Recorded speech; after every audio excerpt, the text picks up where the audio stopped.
So reading comp has not changed since June 07. You've got now 3 long passages, 2 short dual or comparative passages. Again, you have that average of 845 per passage, like you have 845 per game. That is simply an average though. Some are easier, some are harder. I worked through the riddled basins of attraction passage with somebody recently. I think that's from Prep Test 50. Super tough passage, 12, 13 minutes, no question about it. Same goes for this passage on the Big Bang Theory and the creation of the universe and the multiverse. Super hard passage, again, 12, 13 minutes, not simply 845. The idea is some are easier, some are harder. Don't time yourself on individual passages. And again, the order of difficulty is really hard to say. Passage 1's probably easier than passages 3 and 4, but other than that, I wouldn't obsess too much over it. But for a top score for 160, 165 plus, I would typically recommend attempting all 4 passages, just like I would all 4 games. Topics: humanities, science, social science, law and politics.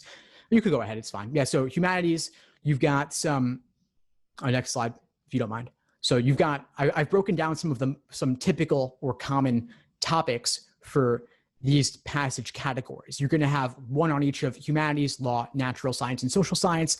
At least one of those 4 will also be on minorities or women. And so just be aware of that going in. And humanities, objectivism versus subjectivism is, I think, one of the most repeated passages, topics on the LSAT. It'll take a variety of different forms, but I've seen this come up again and again and again. So if you're not comfortable with those concepts, look them up, go on Wikipedia.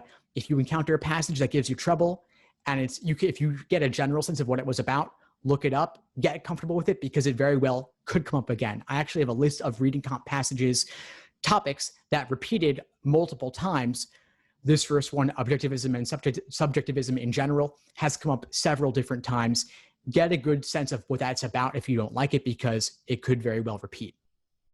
So prior knowledge could help, it could hurt, but either way, I would suggest you not go beyond the passage in terms of content, but you can still use your general knowledge from the past to help you better understand what you're reading and to better bucket it. You could go on, Joel.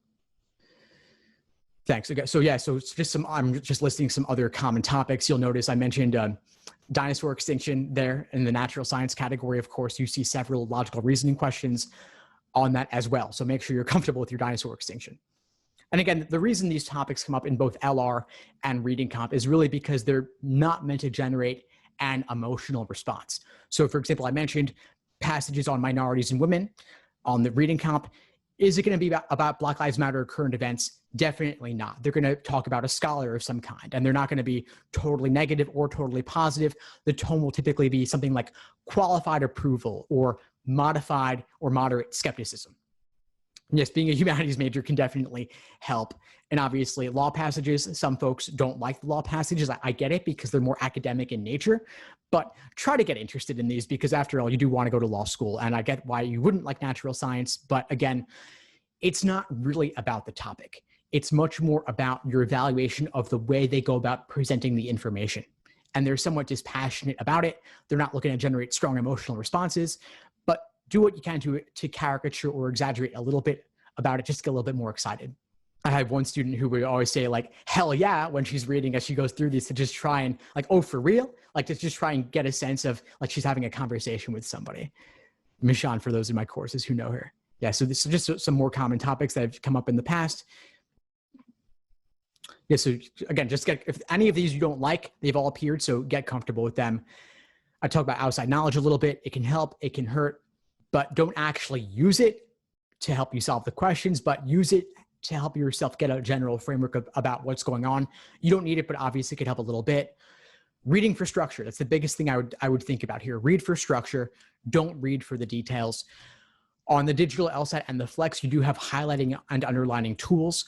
They're not the most precise, they're not the most useful. I wouldn't rely on them. I would certainly test them out beforehand to make sure you're comfortable with how they function and their limitations. I find the most reliable thing is to make markings, minimal ones, on your scratch paper to the side and stick with that. As for scratch, you get five sheets of paper for the Flex, which is 10 pages double-sided. On the digital, who knows if and when that'll come back, you get a booklet of 12 to 14 pages. and they don't specify the size of the paper. So those who are legally minded might want to try using legal sized paper, 8.5 by 14 rather than 8.5 by 11, up to the proctor's discretion, but people have successfully used it. And as Hannah is mentioning in the chat, you can use Control F on the flex. Control F is permitted, which can really help you to quickly find keywords back in the passage. And you could move on to the next one, Joel. So where they come from, they're not from the real world. There is nothing that is directly quoted from an academic journal. LSAC adapts materials from the real world and rewrites them for use on the LSAT reading comp. And so I found one case where they were taking a book review from the New York Times and adapting it for a reading comp passage. And so I could compare them side by side, LSAC's boringification of that topic for the reading comp versus how it actually appeared in the New York Times. Of course, the New York Times articulation of those ideas was far more interesting and engaging than the LSAT ones. And so these are purposely written to be legalistic, to be structured like contracts. Not the most exciting, burying the lead sometimes, not the most engaging, but be aware of what they're doing there. And yes, again, Control F is allowed. LSAC has confirmed this. Thanks for tuning into the show. Please subscribe if you haven't done so already to be notified of new episodes as I release them. And feel free to reach out if you need anything at all as you move forward with your prep. I'm happy to help however I can. In the meantime, I'll wish you all the best and take care.